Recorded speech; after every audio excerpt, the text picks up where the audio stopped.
میں اپنے سسر سے اپنی نند کی شادی کی بات کرتی تو میرے سسر ایسے تڑپنے لگتے جیسے مچھلی کو ریگستان میں پھینک دیا ہو۔ میں بہت ڈر جاتی تھی کہیں دال میں کچھ کالا تو نہیں ہے، کیونکہ میرے سسر آتے ہی میری نند کے کمرے میں چلے جاتے، اور جب بھی میں اپنے سسر کے کپڑے دھوتی تو جیب میں سے ایک بڑا سا غبارہ نکلتا۔ میری نند گھر میں بیٹھی بوڑھی ہو رہی تھی۔ سسر کے گھر آتے ہی نند پریشان ہو جاتی اور میری نند کے کمرے سے سسکیوں کی آوازیں آتی۔ جب میں اپنی نند سے شادی کا پوچھتی تو وہ کوئی جواب نہیں دیتی، اور سسر بھی بہانے بناتے کہ ابھی جہیز کے لیے پیسے نہیں ہیں۔ ایک رات نند کے کمرے میں جھانکا تو دیکھا وہاں سسر اور وہ۔ میری شادی کو 2 سال ہو چکے تھے اور میری ساس زندہ نہیں تھی، صرف میری نند اور سسر ہی تھے۔ ایک دن میں اپنے سسر کے کپڑے دھو رہی تھی جب ان کی جیب سے ایک عجیب سی چیز میرے ہاتھ میں محسوس ہوئی۔ ویسے تو میری عادت تھی کہ میں کپڑوں کو چیک کر لیتی تھی، لیکن شاید مجھے غلطی ہو گئی تھی۔ میں نے جلدی جلدی اس چیز کو باہر نکالا تو وہ چیز میرے ہاتھ سے پھسل گئی اور میں نے منہ پر ہاتھ رکھ لیا۔ میری نند دور بیٹھی تھی، اس نے بھی میرا چونکنا دیکھ لیا کہ کچھ عجیب ہوا ہے۔ وہ چل کر میرے پاس آ گئی تو میں نے اس چیز پر کپڑا رکھ دیا۔ وہ پوچھنے لگی کہ کیا ہوا بھابھی، آپ نے کیا دیکھا ہے، کیا ملا ہے آپ کو؟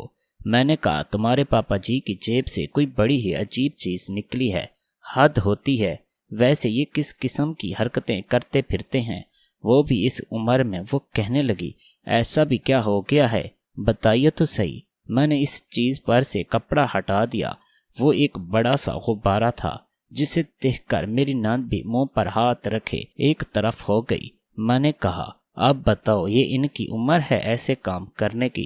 تو کہنے لگی میں آپ کو بتاتی ہوں اس کے پیچھے کیا راز ہے۔ میں یہ سن کر حیران ہوئی تھی، ایک بار میں اس سے پوچھ لوں، اور مجھے جاننے کی دلچسپی ہو گئی تھی کہ وہ مجھے کیا بتائے گی۔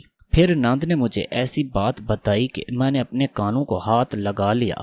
میرا نام سائمہ ہے، میری 3 سال پہلے احمد نام کے لڑکے سے منگنی ہوئی تھی، اور ابھی تک وہ لوگ شادی نہیں کر رہے تھے۔ ان کے الگ الگ بہانے تھے، کبھی کہتے کہ ہم گھر بنا رہے ہیں تو کبھی کہتے کہ ہمارے پاس پیسے نہیں ہیں۔ مجھے یاد ہے جب ہماری منگنی ہوئی تھی تو میری ساس بھی زندہ تھی، لیکن اب تو میری ساس بھی اس دنیا سے جا چکی تھی۔ منگنی کے وقت میری نند بھی موجود نہیں تھی، وہ اپنی پڑھائی کے لیے شہر گئی ہوئی تھی۔ اب اس کی پڑھائی پوری ہو گئی تھی، ایسا لگتا تھا کہ ساری دنیا کے بہانے انہی لوگوں کے پاس ہیں۔ پہلے تو جھوٹے بہانے کر رہے تھے کہ ان کے پاس پیسے نہیں ہیں، پہلے گھر بنا لیں گے پھر تیری شادی کریں گے۔ اگر ان کے پاس پیسے نہیں تھے اور ان کو شادی کرنی ہی نہیں تھی تو پھر منگنی کرنے کی کیا ضرورت تھی؟ میری منگنی تو ہو گئی تھی اور احمد برا لڑکا نہیں تھا، لیکن اس بیچ میرے لیے اور بھی رشتے آ رہے تھے جو میرے گھر والوں کو احمد سے زیادہ اچھے لگ رہے تھے۔